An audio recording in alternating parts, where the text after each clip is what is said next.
오늘은 웃음을 한 잔 마시는 게 아니라 오늘은 여러분들 그냥 웃었으면 좋겠습니다. 우리 몸에는 하루에 1000개 이상이 그 암세포가 발생된답니다. 가만히 있어도 여러분들은 계속 암세포가 하루에 1000개씩 일어납니다. 그런데 이 암세포가 일어나는데 불구하고 암에 걸리지 않는 이유는 이 암세포를 공격하는 세포들이 또 있습니다. 그래서 그 세포들 때문에 암에 걸리지 않고 건강하게 이렇게 살아갈 수가 있습니다. 그런데 이 암을 공격하는 세포 중에 영어로는 NKC라고 그러는데 내추럴 킬러 셀이라고 합니다. 이 내추럴 킬러 셀, 그러니까 이 세포가 가장 강력하게 암을 공격해서 암을 죽인다고 합니다. 근데 이 암세포를 죽이는 그 공격하는 그 내추럴 킬러 셀이라는, 그러니까 암세포를 죽이는 내추럴한 그 좋은 세포죠. 세포를 발생하는데 많은 이유, 여러 가지 원인이 있는데 그 중에서 웃으면 이 내추럴 킬러 셀이 많이 생성된다고 합니다. 여러분들이 웃으면 암세포를 공격하는 이 좋은 세포가 막 생성이 되는 겁니다. 그래서 그 세포들을, 암세포 1000개들을 막 죽이는 겁니다. 그런 의미에서 오늘 한번 함께 웃었으면 좋겠습니다. 제가 시작하면 한번 웃어보시기 바랍니다. 시작. 근데 어떤 분은 지금 웃으신 분도 계시는데 어떤 분은 그래요. 웃을 일도 없는데 왜 웃나 이렇게 생각합니다. 그런데 웃음이란 건 참 신기한 거라고 그래요. 웃을 일이 없어도 웃으면 그게 진짜 웃음이 된답니다. 즐거워진대요. 그러니까 여러분들이 지금 웃으시면 즐겁게 됩니다. 그리고 그와 함께 여러분들의 건강을, 좋은 세포가 많이 생성돼서 여러분들의 건강을 책임지게 됩니다. 자, 웃을 때는 어떻게 웃어야 되냐면요. 그냥 웃지 마시고, 그만 입이 쫙 째질 만큼 웃으랍니다. 그리고 가장 좋은 것은 15초 동안 웃는 게 가장 좋대요. 그런데 처음에 웃으면 5초도 못 웃는데요. 그런데 자꾸 웃을 일이 없어도 자꾸 혼자서 누가 정신이 좀 이상하다 할 그런 관계에 합쳐서 여러분들 건강하시면 되는 거예요. 그래서 혼자서 거울 보면서도 막 혼자 깔깔깔 처음에 5초 동안 막 웃으면 그 다음에 7초로 늘어가고 10초로 늘어가고 15초까지 그렇게 웃을 수 있대요. 더 나가서 30초까지도 웃을 수 있답니다. 그렇기 때문에 여러분들이 막 웃으시는 거예요. 웃으시는 거예요. 많이 웃으시면 여러분들 입이 찢어질 만큼 웃으시면 15초 동안 웃으시면 가장 좋다 그래요. 그리고 웃을 때 또 배가 출렁이게 웃으면 가장 좋답니다. 그러니까 3가지예요. 입이 째질 만큼 웃으시고, 웃으실 때 막 넘어가면서 웃는 것보다는 날숨을 쉬면서 하하하 막 밖으로 뱉으면서 그렇게 크게 15초 동안 웃으시고 그 다음에 배가 출렁할 만큼 웃으시는 겁니다. 이럴 때는 배가 좀 크신 분들이 유리하겠죠. 그러니까 살쪘다고 여러분들 할 필요가 없습니다. 살찌신 분들도 유리할 수가 있습니다. 배가 출렁거리기가 좋으니까요. 그래서 여러분들에게 이제 이 세 가지 형태로 막 웃으시면 이 좋은 세포가 자연스럽게 발생되고 그 좋은 세포가 이 하루에 1000개씩 일어나는 그 나쁜 암세포를 공격을 해서 죽인다고 합니다. 여러분들 다시 한번 그런 의미에서 한번 웃어보시기 바랍니다. 이제 웃을 일이 없어도 웃으셔야 된다 그랬죠? 자, 시작 하면 하시면 웃으시는 겁니다. 시작. 아니, 누가 뭐 이렇게, 뭐 이상하다고 해도 괜찮아요. 우리 북배변장도 이상하다고 그렇게 해도 괜찮아요. 막 웃으시면 돼요. 예. 이렇게 웃으시면 여러분들은 이제 벌써 이 좋은 세포가 많이 생성됐습니다. 생성돼서 여러분의 건강을 건강하게 사실 것입니다. 늘 웃으며 사시는 여러분에게 자신과 건강하게 자신과 여러분들 가정이 건강해서 이 선한 영향력을 끼치고 또 2016년도에는 영적으로도 건강하시고 육적으로도 건강해서 늘 웃으면서 그 건강을 얻어서 정말 멋지게 행복하게 2016년도를 살아가셨으면 좋겠습니다. 오늘 말씀 21절에 보면 모두가 마음이 즐거웠다라는 그런 말씀이 있습니다. 이 말씀은 언제 배경을 하고 있냐면은 정확하게 나오지는 않고 있어요. 누가 지었는지 언제 기록했는지 시편 33편은 아무도 모릅니다. 모르는데 그 문맥상을 쭉 보면 추측은 가능합니다. 그 문맥상을 추측을 가능한데 그 문맥상을 추측해 보면 BC 700년 전에 BC 700년 정도에 됐을 때 그때 유다 왕을 통치하고 있었던 왕이 누구냐면 히스기야였습니다. 유다 왕 중에 선한 왕 중에 가장 선한 좋은 왕이 히스기야였습니다. 그런데 이 히스기야 왕 시절에 그 유다에 큰 위기가 왔습니다. 큰 위기가 왔는데 어떤 위기가 왔냐면 아수르라는 당시에 그 근처를 다 정복하고 지냈던 아수르. 특히 이 아수르는 애굽이라든지 다른 제국에 비해서 굉장히 잔인했습니다. 잔인했어요. 엄청 잔인했어요. 그 아수르가 지금이 어딘 줄 아세요? 시리아입니다. 지금 굉장히 어려움을 겪고 있죠. 근데 그 아수르가 그 근처에 전체를 다 장악하고 있었어요. 그리고 무자비하게 장악을 했어요. 처참하게 사상을 하면서 그 장악을 하는 그런 제국이었습니다. 그런데 그 제국이 그 대군을 몰고 이제 유다를 침공하는 거예요. 침공할 때 이제 유다는 아무 힘도 없어요. 그대로 당할 수밖에 없는 겁니다. 그래서 유다 백성들은 이제 모두가 다 불안과 공포 속에서 이제 막 떨고 있었어요. 그런데 하나님께서 놀랍게 역사하셔서 그 모든 그 엄청난 그 아수르의 군대를 물리칩니다. 이스라엘은 별로 힘도 쓰지도 않고 이겼습니다. 그게 열왕기상 18장에 나온 얘기입니다.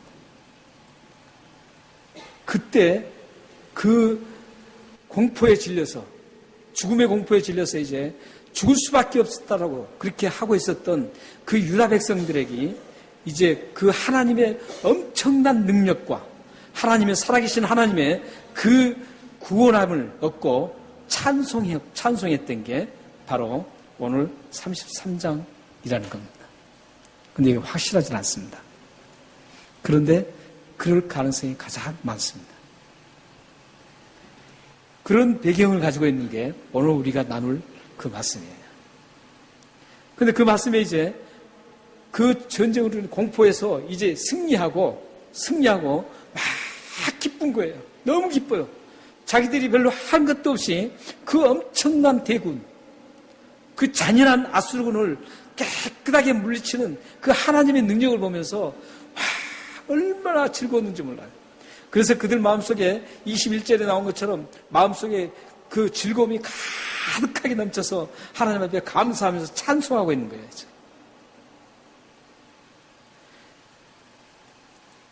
그래서 그들은 정말 그 입가에 웃음이 떠나지 않고 크게 정말 호탕하게 웃으면서 너무너무 즐거워했습니다. 사실 마음이 즐거운데 찡그릴 사람은 없죠. 마음이 즐거운데 찡그리고 우는 슬퍼하는 사람은 없습니다. 마음이 즐거우면 자연스럽게 노출되는 게 웃음입니다. 웃음. 여러분들 그러니까 마음을 근본적으로 마음을 즐겁게 해야 돼요. 즐겁게 하는데 그게 또 마음대로 안 되죠. 그게 문제죠. 그런데 다음에 보면 이제 오늘 말씀에 보면 어떻게 해야만 그런 즐거움이 마음속으로부터 터져나오는가, 발생되는가, 이걸 우리가 볼 수 있습니다. 그 이유를, 이 유다 백성들이 즐거울 수 있었던 그 이유가 18절에서부터 21절에 나옵니다. 한번 보십시오. 18절부터 21절 보시면, 먼저 18절을 보시면, 그를 경외하는 자, 곧 그의 인자심을 바라는 자를 살피사 그들의 영혼을 사망에서 건지시고, 그들을 굶주릴, 여기 이제 19절은 넘어가고요. 20절이에요. 20절에 보면은 우리 영혼이 여호와를 바라며 이렇게 나옵니다. 그러니까 지금 이들이 왜 기쁠 수가 있었냐면, 즐거울 수가 있었냐면 여호와를 경외했기 때문에. 그런데 여기서 참 희한한 게 18절 보면은 여호와를 경외하는 사람하고 곧 이코를 시켜놨습니다. 이코를 시켜놨는데 곧 그의 인자심을 바라보는 사람, 이렇게 얘기하고 있습니다. 그러니까 여호와를 경외하는 사람과 여호와를 바라보는 사람을 똑같은 사람으로 지금 규정을 하고 있습니다. 우리가 여호와를 경외한다 그러면, 경외한다는 뜻을 보면 우리 유교적인 사고방식을 가진 우리들은 항상 이런 개념을 가집니다. 아, 경외한다 그러면 두렵고 떨다, 이런 개념을 가지고 있죠. 두렵고 떨다. 그러니까 여호와를 경외한다 그럴 때 우리 언뜻 떠오르는 느낌은, 아, 여호와를 두렵고 떨림으로 이렇게 해야 된다, 이런 생각을 합니다. 그런데 성경에 나오는 여호와를 경외한다는 그런 의미가 아닙니다. 여호와를 경외한다는 말씀이 가장 두드러지게 나타나는 것이 어디냐면 잠언 1장 7절 맞습니다. 잠언 1장 7절은 잠언의 모든 주제, 잠언의 모든 대표적인 대표 구절입니다. 저게. 한번 읽어보겠습니다. 시작. 여호와를 경외하는 것이 지식의 근본이거늘 미련한 자는 지혜와 훈계를 멸시하느니라. 여호와를 경외하는 것이 지식 근본이다. 저기서 나오는 여호와 경외하는 것, 또 오늘 나오는 여호와를 경외하는 것, 이 성경에 많이 나옵니다. 그런데 그걸 한마디로 말씀드리면, 복잡하지 않고 쉽게 말씀드리면 이런 뜻입니다. 하나님을 하나님답게 인정하는 삶이 곧 여호와를 경외하는 삶입니다. 하나님을 하나님답게 인정하는 삶이에요. 여러분 삶을 한번 쭉 돌아보세요. 돌아보면 삶에 쭉 바짝을 돌아보면 어떤 일들이 일어났을 때 거기서 하나님이 하나님으로서 인정하였는가? 하나님 어떠신 분이에요? 만약에 내가 정말 어려움을 처해 있어요. 그러면 그 상황에서 하나님이 인정하는 삶은 어떤 삶이에요? 아, 이 어려움도 하나님께서는 다 아시고 이 어려움을 다 하나님께서 책임져 주실 것이다. 왜냐하면 하나님은 못할 것이 없는 분이시고 전능하신 분이고 능력이 하나님이시기 때문에 하나님께 모든 걸 맡기면 책임져 주실 것이다. 이걸 여호와를 인정하는 삶이에요. 그러니까 하나님을 하나님답게 우리는 인정해야 돼요. 그 능력의 하나님을 아주 좁쌀스러운 그런 하나님으로 취급하면 그건 하나님을 경외하는 삶이 아니라 하나님을 무시하는 삶입니다. 그래서 여러분의 삶의 구석구석에 쫙 항상 살아가실 때 이걸 굉장히 염두에 두셔야 돼요. 하나님을 경외하는 삶.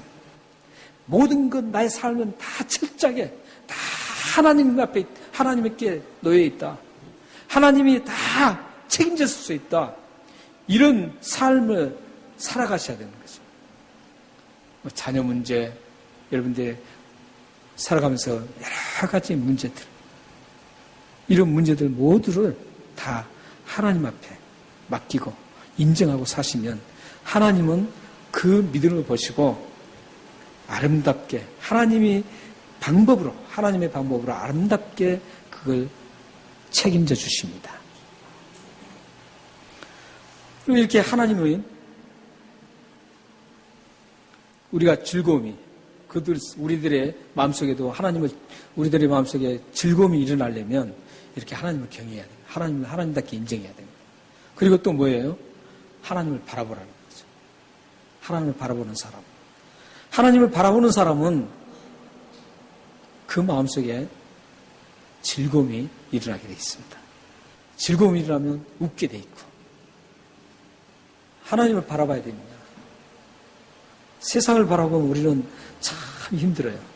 마치 베드로가 예수님이 물 위로 걸어오실 때 베드로가 예수님만 바라보고 갔을 때는 자기도 막 물 위로 걸어갔어요. 그런데 어느 순간에 이성을 차리고 딱 보니까 아니 내가 물 위를 걸어간단 말이야? 하고 물을 보는 순간 빠졌습니다. 시선을 예수님 앞에 떨어뜨렸을 때 베드로는 물속으로 빠지기 시작했습니다. 여러분의 삶이 예수 그리스도 하나님만 바라보는 삶을 사셔야 돼요. 그러면 여러분 삶 속에 즐거움이 계속 끊이지 않고 일어나게 됩니다. 믿으시나요?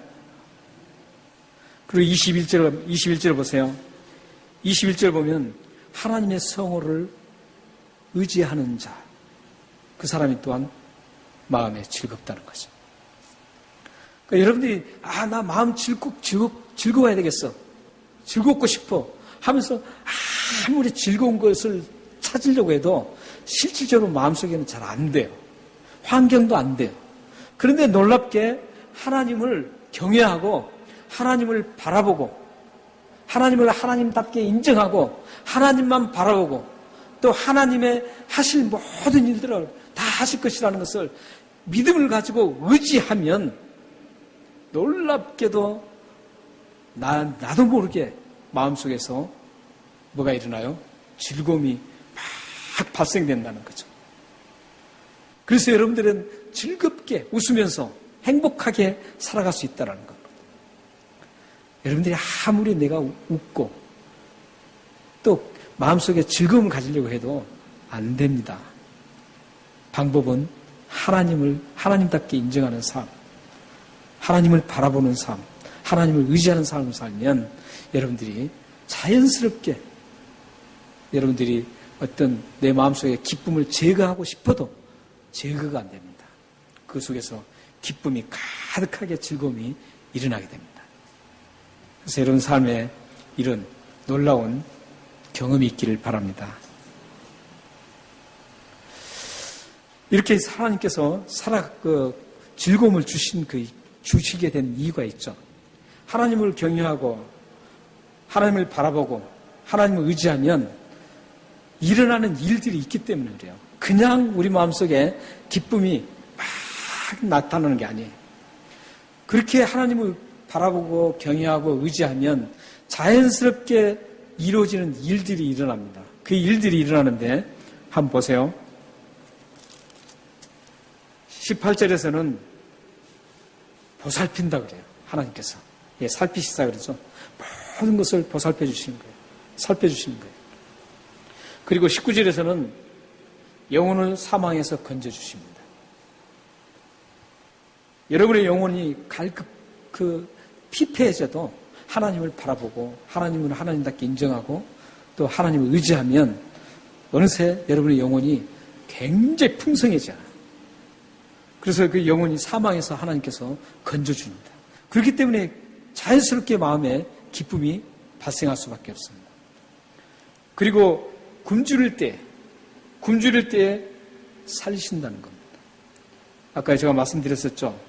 지금 이 상황이 어떤 상황이에요? 전쟁이 지금 위기 상황이에요. 공포 상황입니다. 그런데 그런 상황에서 처참하게 모든 걸 빼앗기고 또 굶주릴지라도 하나님은 결코 그걸 굶주리지 않고 지켜주신다는 거예요. 그리고 보세요. 20절에는 하나님이 도움이 되시고 방패가 되신다는 거예요. 하나님 우리의 도움이 되시기 때문에 우리를 돕는 자라고 생각하면 안 됩니다. 하나님이 알아서 우리가 하나님을 경외하고 하나님을 바라보고 하나님을 의지하면 하나님께서 도움을 주신다는 거예요. 그리고 철저하게 모든 걸 막아주시는 거예요. 방패가 되십니다. 그래서 우리가 그런 경험을 하게 되면 자연스럽게 우리 마음속에 즐거움이 가득 차서 넘쳐나게 된 겁니다. 우리가 여러분들이 그러니까 그 세상에서 어떤 세상 것을 이루어서 내 마음속에 즐거움이 막 발생된 것처럼 착각을 하고 속고 있습니다. 내가 어떤 세상에서 성취했어요. 뭘 성취했어요? 그리고 어떤 물질을 내가 원하는 물질을 그걸 다 이루었어요. 그때 막 기쁘죠. 즐거워요. 근데 그 즐거움은 하나님이 주시는 그 즐거움이 아닙니다. 그 즐거움은 마치 어떤 즐거움 같냐면 바닷물을 마시면, 물이 없어서 갈증 날 때 바닷물을 마시면 또 갈증을 다시 일으킨 것과 마찬가지예요. 다시 이제 돈을 또 벌어야 돼요. 돈이 많이 쌓였는데도 이제 기쁘지 않는 거예요. 또 새로운 돈이 또 들어와야 기쁜 거예요. 내가 뭘 이루었어요. 이루었는데 다 이루고 나서 조금 기뻤어요. 그런데 시간이 좀 지나면 기쁨이 없어져요. 그리고 다시 뭔가 내가 목적지 더 높은 곳으로 올라가야만 또 기쁜 거예요. 이건 갈증이에요. 기쁨이 아니라 갈증이에요. 그런데 하나님을 하나님답게 인정하고 경외하면, 바라보면, 의지하면 하나님께서 일으켜 주시는 그 경험, 일어나는 그 즐거움, 마음으로부터 일어나는 것은 그것은 없어지지 않고 계속 자리를 잡고 있다는 거예요. 자리를 잡아서 그게 어려울 때도 그거에 툭 튀어나와서 즐겁게 만들어줍니다. 여러분의 삶이 하나님을 바라봐야 돼요. 하나님을 의지해야 돼요. 여러분도 잘 아시다시피 해를 바라보는 꽃이 뭐가 있죠? 그래서 해바라기라고 그랬죠. 이 해바라기가 계속 해가 가는 방향으로 계속 움직이죠. 저는 관찰을 안 해봤습니다. 그런지는 몰라요. 근데 그렇다 그래요. 맞나 모르겠어요. 그래서 해바라기라고 그러죠. 우리들도 주님을 항상 바라봐야 돼요. 주님을 계속 바라봐야 돼요. 우리가 어렵고 힘들 때에도 주님을 바라보면 됩니다. 주바라기가 돼야 됩니다. 해바라기가 아니라 주바라기. 여러분이 정말 시선을 하나님 앞에 집중하고 마주칠 때, 여러분의 시선과 주님의 시선이 마주칠 때 여러분 마음속에는 즐거움이 일어나게 될 것입니다. 답답하고 길이 꽉 막혔다고 생각할 때도 주님을 바라보는 주바라기가 되면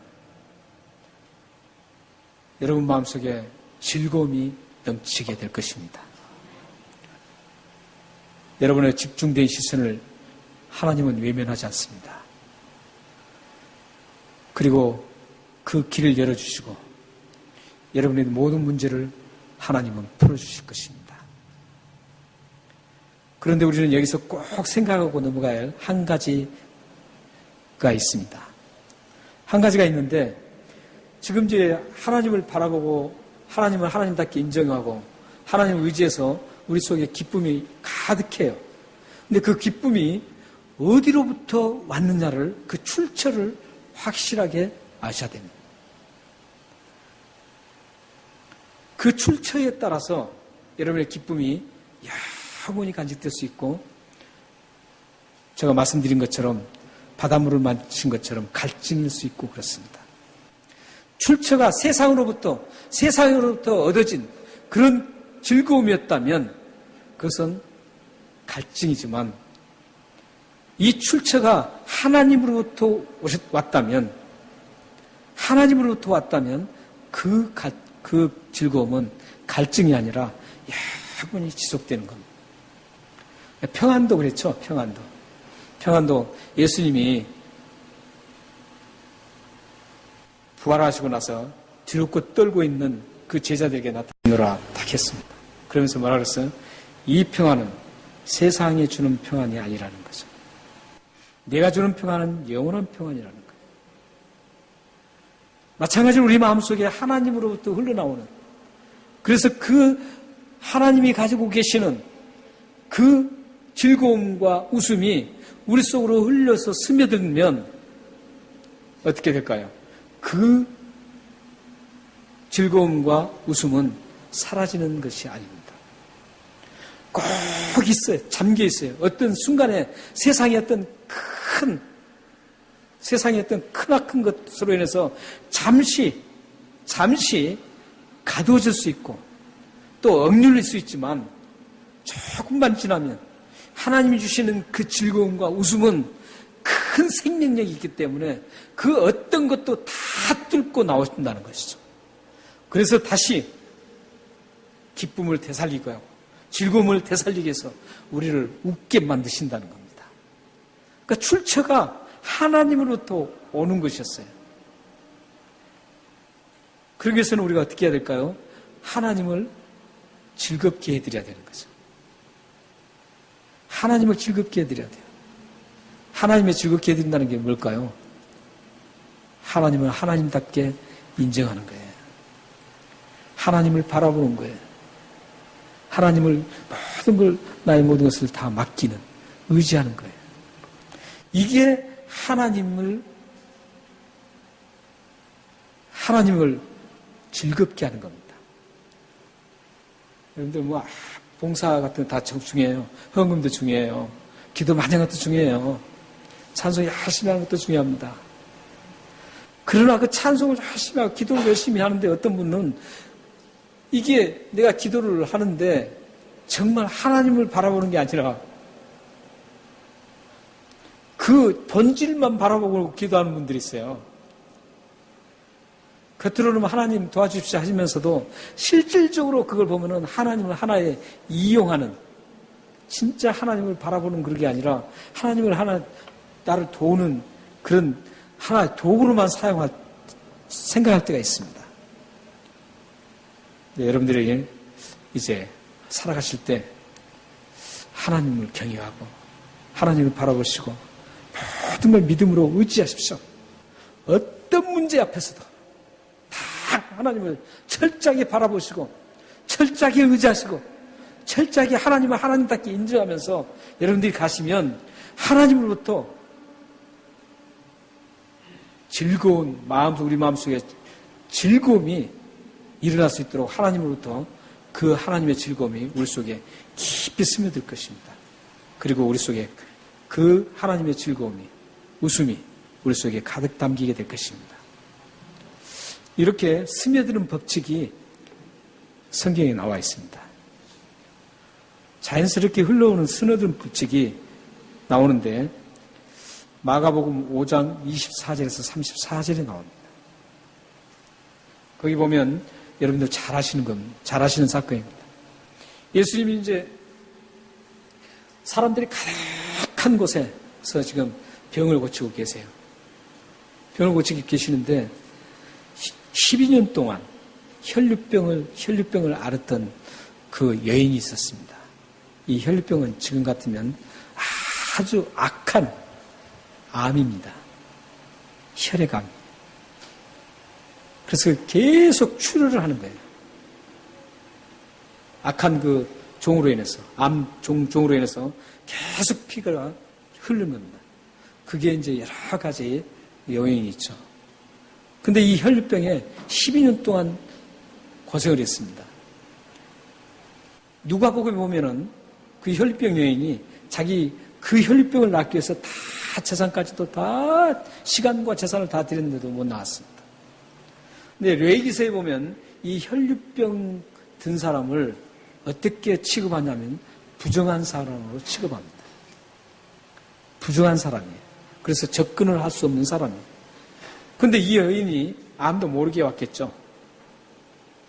혈류병 든 거 부정하기 때문에 아마 아는 사람이 있었다면 아마 뭔가 뒤집어 쓰고 오셨을 수도 있어요. 자기의 신분을 노출시키지 않기 위해서. 그래서 와서 이제 막 병 고치는 걸 본 거예요. 보면서 그 여인이 나 이 병도 고치고 싶다 이렇게 생각했어요. 그래서 자기가 부정하다는 걸 알기 때문에 차마 자기를 만져달라는 소리는 못하고 예수님 뒤편에 가서 예수님의 옷자락을 살짝 잡았습니다.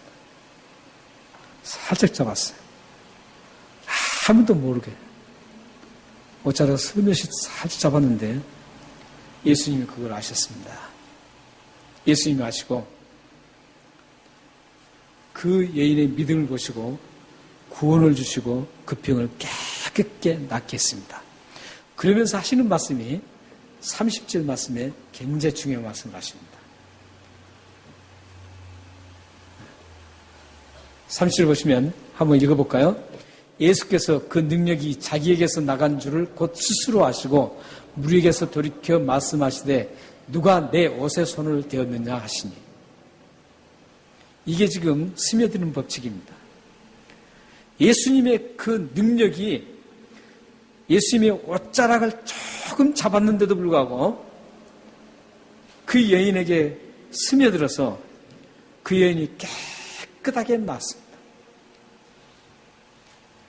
이 여인이 예수님만 바라보고 예수님만 의지하고 예수님을 경외하면서 그 옷자락을 잡았을 때 예수님이 그래 너 나아라 이런 말씀도 안 하시는데도 불구하고 예수님의 능력이 자연스럽게 그 여인에게 흘러들어가서 스며들어서 그 여인이 깨끗하게 나왔습니다. 다 믿으시죠? 뭐 안 믿으실 분들은 할 수 없습니다. 예수님이 직접 말씀하신 거예요. 그렇기 때문에 여러분들도 여러분 마음에 즐거움이 있고 2016년뿐만 아니라 여러분 생애 동안 즐겁게 웃으면서 사시려면 하나님을 하나님답게 인정하시고 사시고 하나님을 바라보시고 또 하나님이 나의 모든 것을 책임져 주신다는 그 굳건한 믿음을 가지고 어떤 상황에서도 의지하고 사시면 하나님은 그 믿음을 보시고 모든 걸 하나님이 원하신 방향으로, 우리가 원하는 방향이 아니에요. 하나님이 원하신 방향으로 그걸 해결해 주신다는 거예요. 그게 가장 우리에게 좋은 거예요. 그렇게 해결될 때 우리 마음속에는 진정한 즐거움, 진정한 웃음이 우리 속에 이제 막 일어나기 시작해요. 그리고 살다 보면 세상에서 다시 그 웃음을 빼앗기는 그 순간이 있고 즐거움을 빼앗긴 순간이 있을지라도 그 하나님으로부터 스며들었던 그 웃음과 기쁨, 즐거움이 다시 그것을 이겨내는 그런 엄청난 일들이 일어나는 겁니다. 12년 동안 혈류병으로 고생했던 이 여인에게 예수님의 구원의 능력, 예수님의 치유의 능력이 스며들어서 불치병을 낫고 구원을 받는 이 엄청난 일들을 경험한 이 여인처럼 2016년도 여러분의 삶 속에 예수님만 바라보고 예수님을 의지해서 예수님이 가지신 그 하나님이 가지신 그 능력과 또 즐거움과 웃음이 여러분의 삶과 가정에 가득하게 스며들어서 여러분들이 행복한 삶을 누리시길 바랍니다. 그리고 여러분에게 스며들었던 그 즐거움과 웃음과 기쁨이 우리 같은 지체들에게도 그대로 공유되고 흘러들어가서 또 이웃들에게도 하나님을 모르는 사람들에게까지도 그 하나님의 즐거움과 기쁨이 스며들게 해서 여러분들이 웃음의 통로가 되시기를 주님으로 축원합니다. 기도하겠습니다.